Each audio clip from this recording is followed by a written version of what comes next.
Good morning, and I'm Jim Wallace. I work with the Colonial Soil and Water Conservation District, and today we're here at the Cooperative Extension Office in New Kent County to show off the Extension Office's demonstration garden along with a cooperative project that we worked on to harvest rainwater to irrigate the garden. So behind me you'll see the garden and the rainwater tank. It's just an overgrown rain barrel, a cistern if you will. The concept of harvesting rainwater is not a new one. In fact, the Greeks and the Romans harvested rainwater centuries ago and used it for their purposes.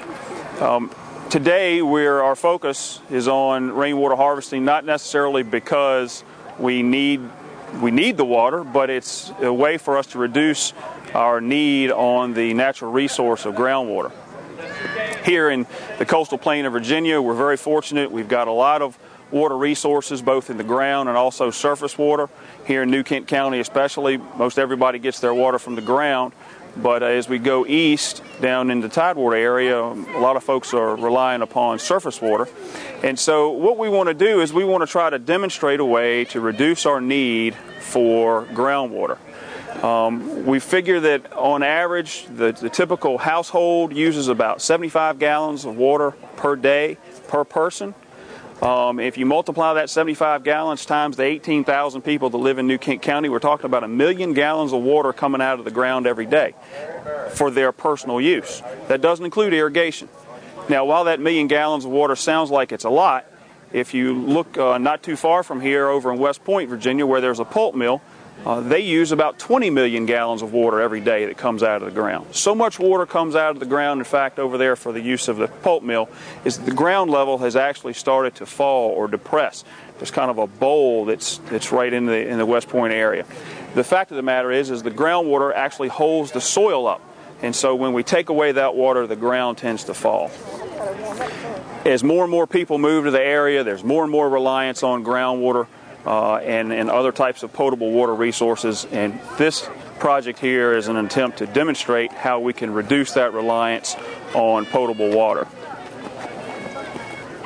Now here in New Kent County, we have a new subdivision, relatively new subdivision, it's called the Brickshire subdivision, and there's about 900 homes scheduled to go in that neighborhood. A couple of years ago, I did a study on their irrigation usage, and we found that in the year 2007, for irrigation purposes only, the neighborhood used 50 million gallons of water for irrigation. That's just the water that went on the grass. Not talking about washing clothes, taking showers, washing dishes, just irrigation purposes only. To give you some perspective about how much water 50 million gallons is, we're here on a football field, and if you were to take that 50 million gallons of water and to put it on this football field, the water would be 116 feet deep. That's a lot of water. It's a lot of water just to be used for grass growing and growing plants. So what we want to try to do here is we want to show, once again, we want to demonstrate that we can grow plants using water that is either stormwater or rainwater that is harvested. We've talked a little bit about water quantity. Now we want to talk about water quality. When we're able to harvest the rainwater off of any type of impervious surface or hard surface, what we're actually doing is we're reducing the volume of water that is going into our receiving channels and our receiving streams. That energy dissipation or absorption helps reduce the amount of erosion in these channels and in these streams. It also helps reduce the amount of nutrients that are entering these streams through erosion and runoff. So anytime we can find a way to retain or keep that water in a certain spot, let the energy dissipate, settle out any nutrients or any solids, it's a good thing for the water quality in your local stream as well as in the Chesapeake Bay. So we've talked about water quality, we've talked about water quality. Now what we want to do is we want to actually show you this irrigation system that we've designed. Here beside me we've got a 2,500 gallon tank. This tank is connected by a 4-inch line to a rooftop downspout. Now, on this rooftop, we've got about 10,000 square feet, which is roughly about 1/4 of an acre. Now, what we would expect on a 1-inch rainfall on this particular roof would be somewhere between 6,000 and 7,000 gallons of water. up on the roof.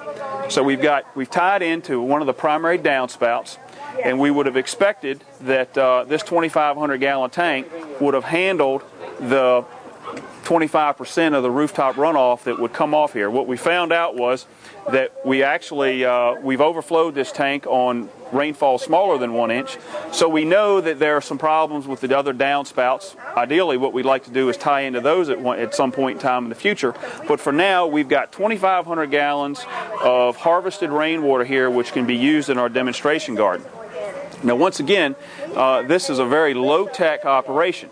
Everything here, the water falls through gravity.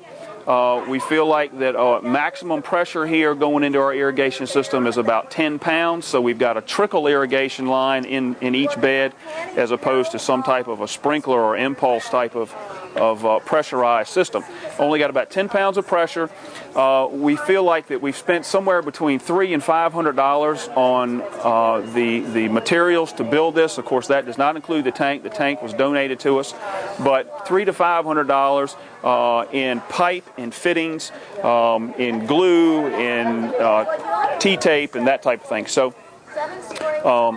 one of the primary features here is we've got an overflow valve.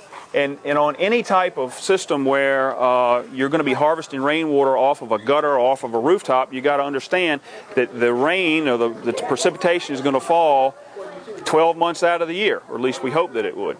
And so you need to make some type of preparation for what you're going to do with the rainwater during the time of year when you're not growing plants. So an overflow valve is essential. Whether you're talking about a rain barrel at your house or whether you're talking about some type of bigger vessel like this. So what we've done is we've tied in our overflow, and we can outlet the water out here on the grass whenever the irrigation system isn't in use. Okay, so we've turned on the irrigation system, and the water is starting to charge into the pipes.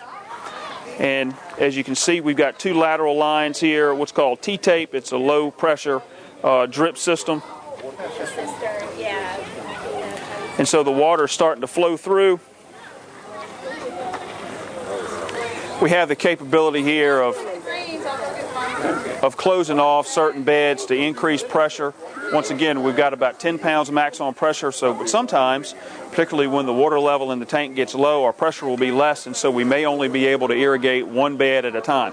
So when we built this system, it was very important that we build versatility and flexibility into the irrigation system. So we've talked about water quality, water quantity. We've talked about the design of the system.